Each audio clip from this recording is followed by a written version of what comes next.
Menguat dugaan korupsi Bansos era Anies Baswedan senilai 2,85 triliun.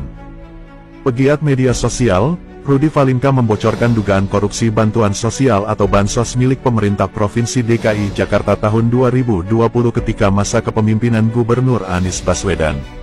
Berdasarkan temuan, dugaan korupsi itu mencapai 2,85 triliun rupiah.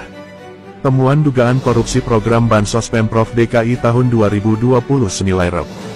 2,85 triliun.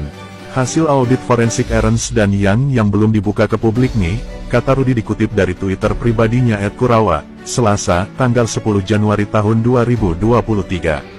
Rudy mengatakan bahwa dugaan tersebut berawal dari info seorang pengungkap fakta yang mengabarkan adanya penimbunan beras Bansos milik Perumda Pasar Jaya tahun anggaran 2020 yang masih tersimpan di gudang sewaan di Pulau Gadung. Pasar Jaya merupakan salah satu perusahaan BUMD yang dipilih Dinas Sosial DKI sebagai rekanan untuk menyalurkan bansos berupa paket sembako. Terkait hal itu, Pasar Jaya mendapat porsi senilai Rp. 2,85 triliun.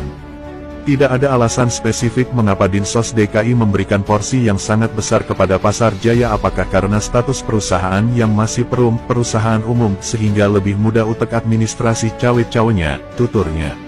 Setelah mendapatkan informasi lokasi gudang penyimpanan beras Bansos milik Perumda Pasar Jaya, Rudy langsung meluncur ke TKP lokasinya di kawasan industri Pulau Gadung, Jakarta Timur. Gue berhasil masuk ke dalam gudang penyimpanan beras Bansos untuk melihat kondisi beras milik warga DKI yang menurut info hanya di gudang ini aja sebanyak 1.000 ton beras dalam bentuk paketan 5 kg. Ada tukang yang bekerja ditugasi melakukan mission impossible menyortir beras-beras busuk, tuturnya. Rudy memastikan bahwa 100% kondisi beras Bansos milik DKI ini rusak dan membusuk. Bahkan menurutnya beras tersebut sudah tidak layak untuk hewan sekalipun karena terdapat jamur berwarna kuning hingga menghitam.